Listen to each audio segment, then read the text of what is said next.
Hello and welcome to Hamer Reviews. My name is Christopher Hamer and today we're reviewing Nikon's flashgun range from the SB-500 to the SB-910. We're leaving out the most modern SB-500, but other than that this will cover everything from the 500 upwards, so should give you a good few tips on which flashes you might want to buy in 2020, whether it's used or new. As I said, we have the entire range. So the SB-500 here, which is actually the newest flash, was released in 2014. The SB-600, which was released 10 years later than that in 2004. The SB-700, which was, I think, released around 2010. The SB-800, which is the oldest flash here and was released in 2003. The SB-900, which was released, I think, in about 2008 or 9. And then the SB-910, which was released in 2011. These flash guns represent a whole variety of uses and target markets. So the SB-500 is squarely aimed at the consumer market, as was the SB-600, whereas the SB-800, 900 and 910 were professional flashes of their day, only surpassed by the SB-5000, which came out a couple of years ago. But as it costs upwards of £500 or 600 US dollars, I'm not going to be including it because it's not a flash that really interests me, though I'll talk a bit later about why. In terms of technology, the important thing is that every single flash on this table supports i-TTL. What that means is that the camera can use this to meter, and it is compatible with all of Nikon's DSLRs and mirrorless cameras and will give you the best results. It essentially means the camera can do all the work, and although you can use most of these in manual mode, you don't necessarily have to. Another thing which every single flash on this table is compatible with is Nikon's creative lighting system, also known as CLS. Some of these cameras have, some of these flash guns have remote modes, and some of them also have master modes where they can control other flashes. I think it's worth delving into that for a few moments because it's an interesting technology that's also integrated into some of Nikon's DSLRs. What it means is that you can essentially fire these with another flash gun or the built-in flash on some of Nikon's newer DSLRs, and it will allow you to either use them freehand, so you could actually hold the flash gun and move it around to get creative shots that you might not have got otherwise, or you can use multiples of these flash guns. So I could fire all of these with the D300 that I showed in my budget DSLR video, completely remotely across sort of different settings for various of the flash guns. Most of these have three channels, except for the SB-500, which just has one. And then you also have the ability to group them, so you could change the settings on up to 3 groups, Group A, B, and C. However, I believe to use Group C, you need to have Nikon's SU-800 Commander, which looks exactly like the SB-800 without the flash head, and just allows you a little bit more control on the creative lighting system. Let's segue back to the SB-5000 very briefly. So the SB-5000, as I mentioned, is Nikon's latest professional grade flash. It replaced the SB-910. Its big killer feature was radio frequency. So that is essentially the new way that Nikon says you can trigger their flashes remotely, and it uses RF instead of light.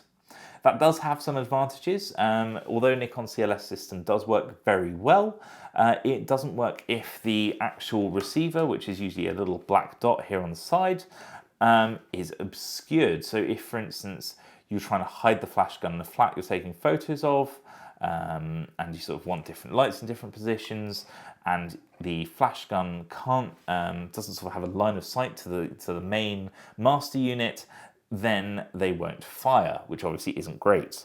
With radio frequency, you do not need that line of sight. The problem is the extra cost of the SB-5000 plus the commander unit that you'd need to buy, even on something like a Nikon Z6, makes it prohibitively expensive, and I think the creative lighting system works just fine.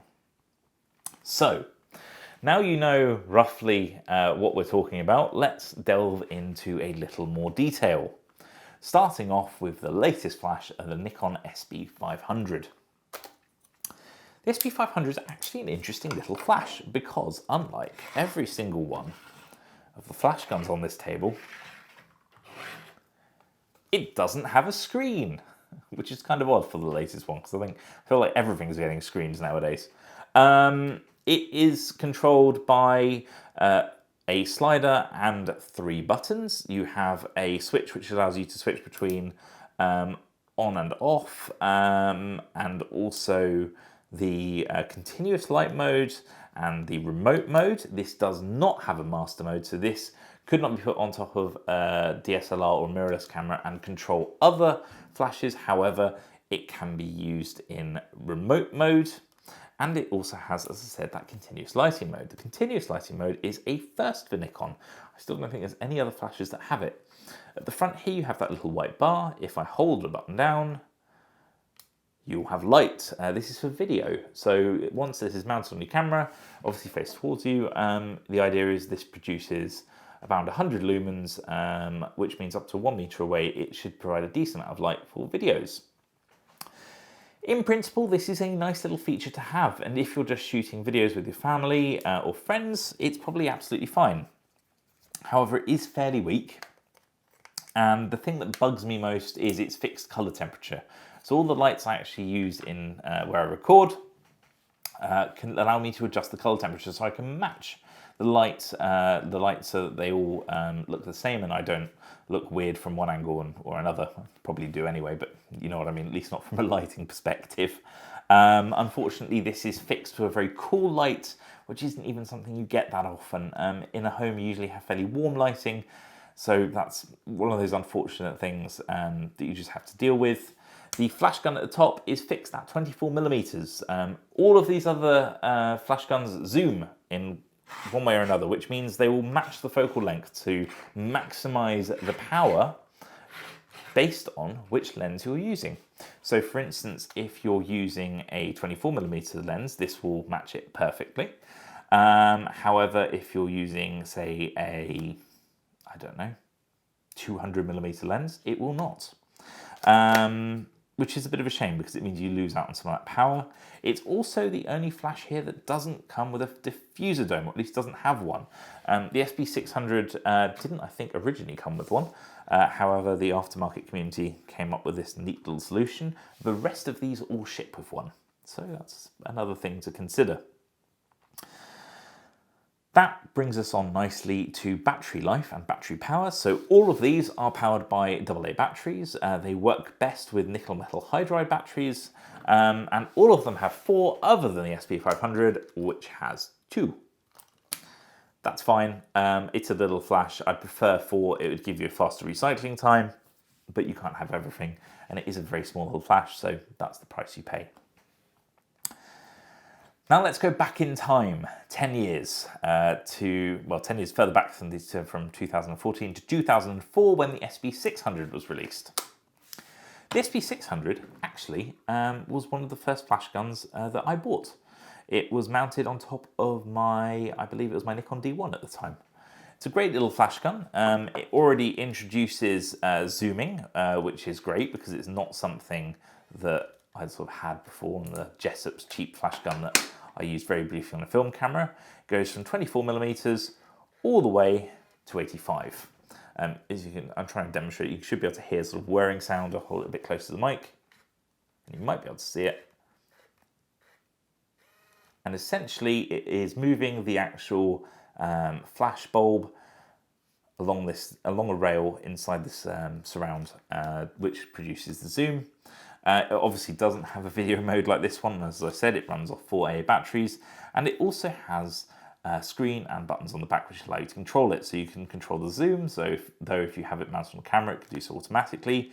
You can also change it into manual mode, and obviously the i-TTL mode that I talked about. And it also has a custom settings menu, which will allow you to change it into remote mode. It allows you to switch on a few sort of settings, such as whether the infrared lights here at the front come on. It's quite interesting, the actual menu system. It's not very logical. It's probably the most tricky one to get your head around other than the SB-800, but it does work. Did mention it has this sort of red infrared strip at the front. That is a wonderful thing that all of these flashes have other than the SB-500. And what it does is it projects a pattern from the actual red surround here onto whatever object it is you're trying to photograph. And if there's low light, it will allow you to get a focus, which you wouldn't otherwise. As you can see, I've put it into remote mode and you can see the red LEDs flashing, which tell you that it's ready to go. I should have just turned that off so it doesn't get too annoying. The flash head actually is fully adjustable, all the way around up to 180 degrees on one side and 45 on the other, as well as up and down. This will actually do the same. I don't think I covered that, but yeah, you can adjust where your light goes. That brings us on to the SB-700, and we move forward 6 years to 2010. The SB-600 is, I think, a very interesting flash. It's one I bought specifically for this review, and it's sort of an amalgamation, I feel, of the technology from the SB-800 and the SB-900. So it has a diffuser dome that comes with it. This one here is quite nice. It fits sort of on top. It allows the light to really flow throughout the room, which is great. It's quite a good design. It's the same style design as the SB-900 and 910. It has a screen on the back. It has a much more modern interface. It has this switch that sort of scrolls around, a bit like the old iPod click wheels. Works very well, very effective. It also comes, I don't actually have them with here for the review, but it comes with 2 filters that you can fit on the front. They're hard plastic filters, quite small, that allow you to change the light color on this flash from incandescent, which is, to fluorescent if you necessarily need it, depending on the situation you're in. Which again, very handy. Once again, it swivels all the way around 180 degrees in both directions, as well as up and down.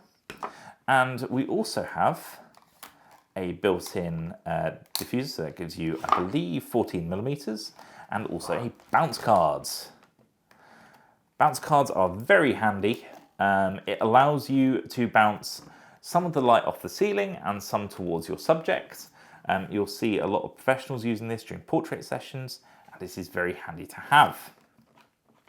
That reminds me, we're going to go back very briefly to the SB-600, which doesn't have a bounce card, but also has the diffuser here to give you that slightly wider field of view when you're shooting. I think that was their answer to not having the diffuser dome. A bit of a shame, but what can you do? The SB-700 has a slightly different menu system, so you can change it from TTL mode, manual mode, to a few other choices here. You also have a remote mode, which I can flick it into here, which again should mean that the lights at the front will flash. That will sort of give you quite a lot of control.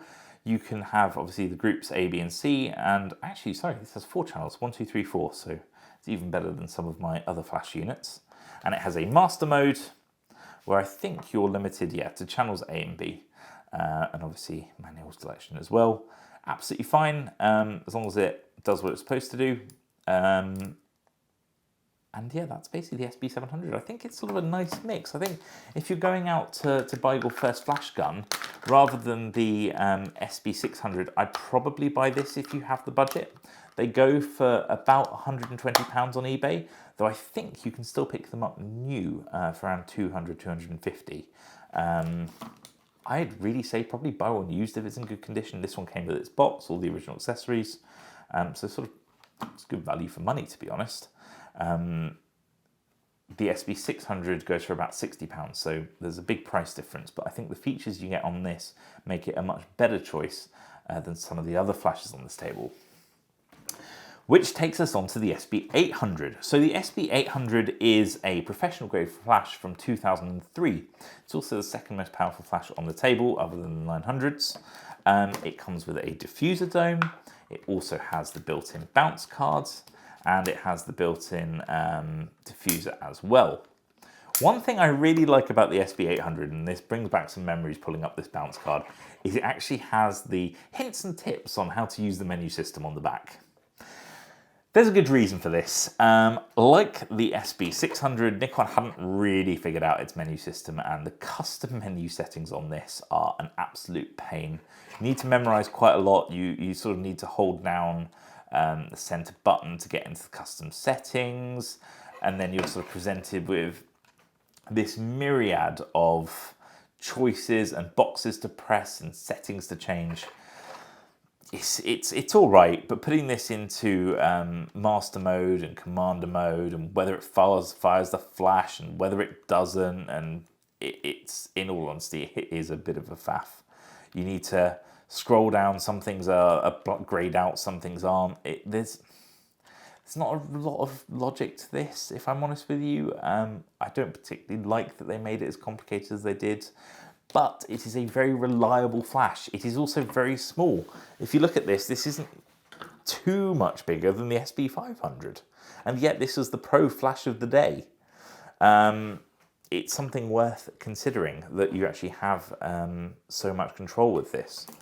It also is the first to have a dedicated button for modeling flash. So if I press this button here, this is called modeling flash. It basically gives you a burst of a couple of seconds of light with a very low level flash, so you can see where your shadows will go. Very handy. Again, the actual flash head is completely adjustable. You can swivel it as well, 180 degrees in one direction, 45 in the other. Absolutely fine. I picked this flash up for about £70. Not a terrible deal, actually. A lot of power for this little flash. However, the actual swivel here doesn't stay fixed in place anymore, which is a shame. I think it's good value. It works well, and it does have a lot of manual control should you want it, and should you have the time to learn the menu system. One thing you'll also notice is that, I just had to double check the SB-700 didn't have this, is it has this little insert at the front. There's usually a plastic grommet that goes on top. However, what this allows you to do is attach an accessory called the SD8 or SD8A. There might also be an SD9 now, but SD8A will work with these as well, which is you plug it in here, the little cable. You can also plug it into the side so it knows you're firing it. And what that will allow you to do is use a further 6 batteries in addition to the 4 or 5 you have in the SB-800. I say 5 because this little flash hinge here is removable, and you have an accessory, I think it's called the SD-800, which will go on the side here over the battery door, and it will have an extra 5th battery in it to provide faster recycle times. So with the SD8A, it gives you a total of 11 batteries. That is really fast recycle time. You can also attach sort of aftermarket pro grade batteries, but I prefer to stick with the SD8A, which means really quick recycle times, great for a professional press environment. Very dependable flash. Then we get on to a less dependable flash, the SB-900. The SB-900 has a much more logical menu system, much like the SB-700. It has a very nice big infrared matrix here that allows you to project like the SB-800 and 700 does, but this one's a little bit more powerful, so in darker situations this will focus quicker. It is huge, absolutely huge. And the reason for that is that it has a, I think it's 24 to 200 millimeter zoom range on this flash head. So you can go up to 200 millimeters. It of course has the bounce card built in and the diffuser. So you can see again, even the bounce card's bigger. I think this is the motto of bigger is better. And actually it is. Except that it wasn't. So, the SB-900, you may well have read this already. It did not go well for Nikon. This flash gun had chronic overheating problems. Not for me, and probably not for you if you buy one, but for professional use. The SB-900, unfortunately, just got very hot and had thermal cutoff. It complained when it got too hot and it wouldn't fire. Pros, especially those who are using the port on the front to use the expandable battery pack, like on the SB-800 that I just showed you. There you go. And there's the actual grommet that also fits on top of the SB-800. Using that and firing off flash after flash, going after celebrities or politicians or whatever else, we're finding these to cut out. Oh dear Nikon, that was a mistake. However, there is an upside to this. Unless you are a press photographer, in which case, why are you watching this? This is such great value. This flash cost £350 when it came out, I believe. You can get these with all the accessories and everything else for £90 or even £100 at max. That is a lot of flash for your money. This has the full 200mm zoom range. It has a really logical menu system. It has master mode, remote mode, on, off, etc. It has all the features you need at a price that is half of the SB-500's current new price. If I was going to buy any flash gun on this table to use for hobbyist photography, I would buy this. It is the most weather sealed. It is the most sort of the best value, the biggest zoom range. It honestly will give you everything you need. You also have the manual trigger on the side if you need that for older cameras. It's compatible with literally all of Nikon's cameras that have a hot shoe, perhaps not the F3 series, but other than that, it's great. Really is. I really recommend it. The SB-910 is the same as the SB-900. Actually, I have batteries in this one. I was missing one set of batteries, so I decided the 910 rather than 900. That's roughly what the zoom and menu system looks like. It's the exact same. They both come with the same diffuser dome. Again, we have the same pull-out bounce card. We have the same diffuser, the same zoom range, the same master mode, the same remote mode. The only difference is the battery door has a little button you have to push down when you pull it out. Whether that's a good or bad thing, I'll let you decide. It has all the modes that the SB-800 has and more. It's the most flexible, but it still commands a much higher used price of £150 to sometimes even £200. That's a lot of money for a flash that is virtually the same as the SB-900. So if I were you, I would buy the SB-900 or the SB-700 if you're looking at a flash gun today. If you're on a budget, I would buy the SB-600 because for £50 to £60, you can't go wrong. If you need the master mode, buy the SB-800. It's more complex to use, but for £80 or £70 or £80, it's a lot of value. However, if you have a little extra spend, the SB-900. So, in summary, all of these flashes are good buys, unless you have an older DSLR, in which case the lack of controls on the back will drive you nuts. The SB-900 and 910 have the most power and the longest zoom range. Fine. But they also have a lot of features you might not end up using, which is why the SB-700 might be a better choice, especially if you want something new with a warranty. So, hopefully that all made sense. I know this is another long video, but hopefully you found it useful and interesting. If you have any questions, and you may well do after that, especially ramble at the end, pop them in the comments below. If you haven't already, please subscribe. It really does help, and give this video a like. Thanks very much for watching, and I'll see you again next time. Goodbye.